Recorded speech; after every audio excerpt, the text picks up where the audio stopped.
Welcome to King for the Day, your racing's dictator. I think it's very vexed, the whip, because obviously it's hideous seeing people thrashing horses. It's simply horrible. We had harder whips in those days, and I was never had a spirit marking a horse. You're a liar, mate. You're in a position where it's obvious to any fool that you're going to tell a porky.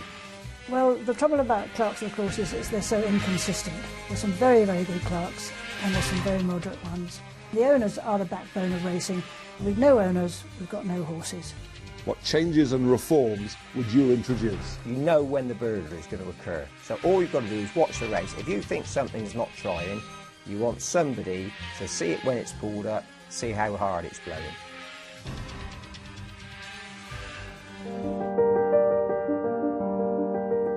John Francome, 7 times champion national hunt jockey, riding 1,138 winners, took up training for 18 months before joining the Channel 4 broadcasting team for over 20 years, winning the Royal Television Society Best Sports Pundit in 2004. Master builder, best-selling author, completing 25 novels with racing themes, and recently succeeded Lord Oatsey as president of the Injured Jockeys Fund. John, welcome to King for the Day, your racing's dictator. What changes and reforms would you introduce? Mac, I think I'll deal with the big issues first. The last 3 chairmen of the BHA have all come in saying they were going to deal with the levy, get the funding sorted out, and they've all left having failed to do so. I'd be more inclined to be thinking of coming at it from a different angle, and I would take on somebody like Vaughan Ashdown or John Brown, 2 former chairmen of Corals, and William Hill, and say, come on board with us.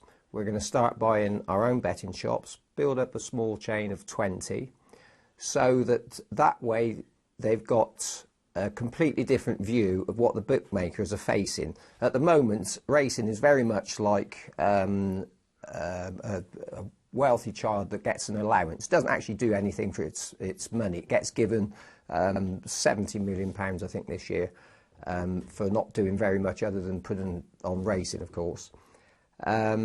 If they owned 20 of their own betting shops, they would all of a sudden be able to say, actually, this is really hard work. How lucky are we to be getting £70 million?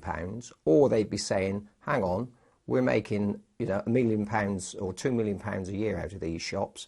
We ought to be getting a little bit more. They should be running their online betting, so they're more self-funding and more aware of what's going on, not just standing back and receiving the money. That way, I think they get more, they'll work better with the bookmakers, who at the moment are doing all the funding. But how would more money come to racing through this education policy that you want to pursue? Because you'd like to think that if you've got 20 betting shops, they'd be giving you a better return on your money than having nothing. At the moment, racing doesn't actually, go out and earn any money for itself. God knows how much money it's got from the levy over the last 30, 40 years. I mean, billions of pounds. And what have they got to show for it? Most of the race courses are getting interest-free loans. It should have something, or should have had something a long time ago that's actually producing an income. Racing, as you say, has been subsidised all along with an investment, a forced levy from bookmakers towards it. But I just don't see how you're thinking you're going to boost the levy, get more money into racing, just by educating the rulers of racing. I don't.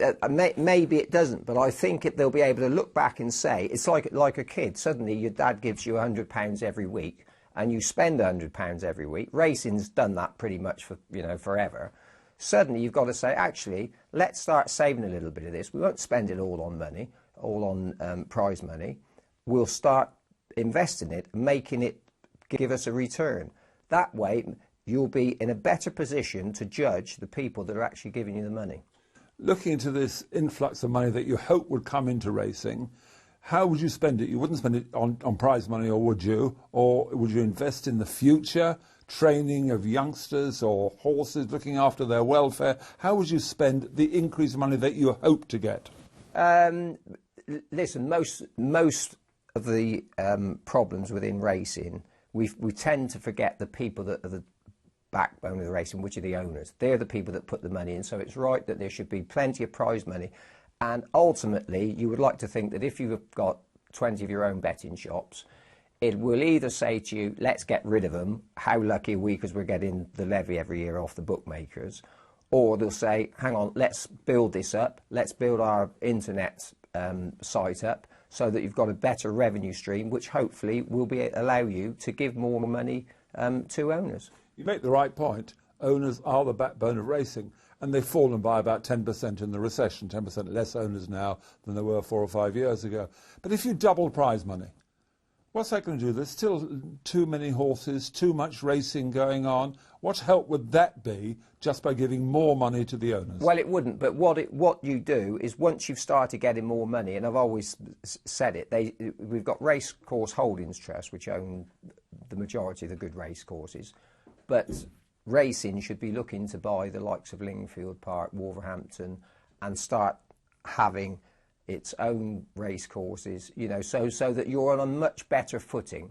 At the moment, they've got all the picture rights, which is fantastic. Which is a new innovation. It's a new innovation, and they are key to racing's finances. Don't get me wrong about that.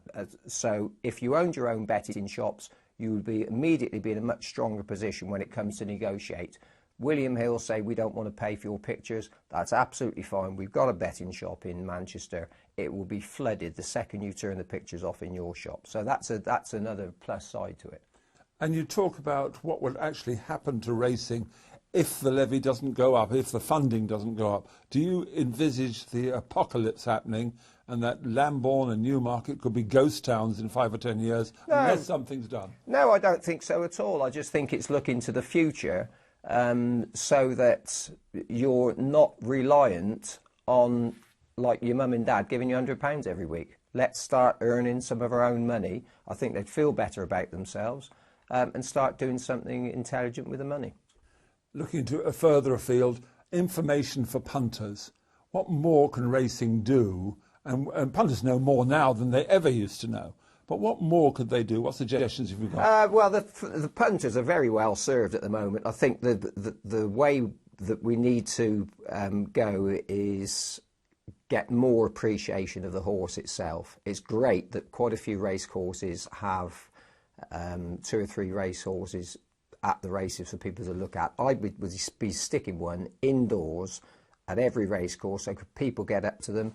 I'd take 4 most people have never met a trainer or a jockey in their life. I'd take 4 people who've come racing at random, take them into the paddock, introduce them to a trainer, jockey, make them feel more. You've got to get them up close to the horses. This country has been built on the back of the effort that horses have put into it. 100 years ago, you saw a horse everywhere. They were ploughing the fields, they were pulling the milk carts, they were pulling lorries with coal. They did everything. People saw horses every day. Most people don't get up close to horses. They don't have that appreciation of what amazing animals they are, their strength, their intelligence. They're just, you know, that's the side that we've got to go down. And I think maybe if we started weighing them, had a weighing machine which was close enough for people to come and look at, it would probably actually help punters, but it would also give something, it would give a focal point that people going racing could go in and see them. And quite interested, I often look at horses and think I'll be interested to know how much that 2-year-old weighs, or, you know, is it heavier now it's a 3-year-old? So I think that's something that would, you know, add to racing. That's what they do in Japan. They weigh horses, the weights come out, and obviously when you look back down the horse's records, you can see when it won. I know their muscles change and age and all that, but these are factors that is up to the punters to interpret. Yeah, I think it's just the physical fact of watching them stand on scales and, you know, allowing people to get close to them. I mean, the idea of having a crowd either side of a finishing line, you know, there are lots of different things that racing could do to just add to a little bit of tension. Somebody said a little while ago, you know, in this day of technology, you know, there shouldn't be any need for a photo finish. But in many ways, a photo finish is quite exciting. You've got that suspense. It's so quick now. In the old days, it is. You could be beaten a neck in the old days. You still said just a bit of hope, maybe, just maybe. Yeah, but it's part of the excitement. It flashes up, doesn't it? I mean, I love tennis now. You know, you get it with the cricket. Tennis, you get the magic eye. Was the ball in or out? Did it win? Didn't it win? You know, it's a good thing. Go back to the appreciation of horses. Over at Longchamp, for instance, they have ponies in front of the stands, and about 20 of them walking round with an adult holding them, with kids on top, who've probably never sat on a pony horse in their lives. You started in the gymkhanas and everything like that. Isn't it the way to get younger people really interested? Have them at the races, come racing. Dress them up as jockeys, put them on a yes, horse. yeah, I'd love to see you on a horse. Well, yeah, but Now, the RSPCA would complain. Now, you would say, oh, rubbish, but you see, the other day in London, I saw Boris Johnson. They got him on a horse. I mean, look desperate. But they heaved him on board. But they got him on board. Yes. How many people would go home from the racing if they'd been put on a horse saying, God, you can't believe what I've done So you think today. not just kids on little ponies? And mums and dads as well. Yes, Just get that. But because then health and safety, what would they say? But health and safety is an excuse for everybody. It's a cheap way out. So let's put that to one side. How many people go racing and go and stand down by the first flight of hurdles or the first fence? You cannot appreciate how much more you get out of your day's racing if you see what's involved for the horses and the jockeys. And the sound. The speed. Yes. You know, it's just a completely different feeling. And a lot of people miss out when they go racing. Yeah, but who's going to pay for these ponies and these horses that the Mayor of London sits on? Come out of the levy. So the money we pay to racecourses, they'd have to send in receipts at these. Just to make people more aware of what's going on. We know the benefits, but who's paying for it? That's the difference. But it's, you know, most of the big festivals, people are falling over themselves to go. In some cases, there are too many people go racing, and it's not comfortable. You know, if you're a punter and you've paid your money to get in. You know, if you go to Leicester on a Monday, I'm not picking Leicester out for any particular reason, and, you know, you've got 6 races here, who would want to go and watch most of the horses running? It's like, do I want to go and watch, you know, the under-11 team playing at Lambourne? If you want to go and watch Wayne Rooney play on a Saturday afternoon, then you want to pay your money, you want to go. So there's got to be something else there for people to go to see. There's got to be more interest. You've got to get them involved and say, God, let's go and have a look, see if there are any youngsters or things. You've got to get people more aware and more appreciative of the animals that are doing the racing. You know and I know, they'll go in and they'll say whatever they think they need to say to keep the race or to get the race. So let's have a look at it, head on, side on, the same people doing it every day. That keeps the race, that doesn't.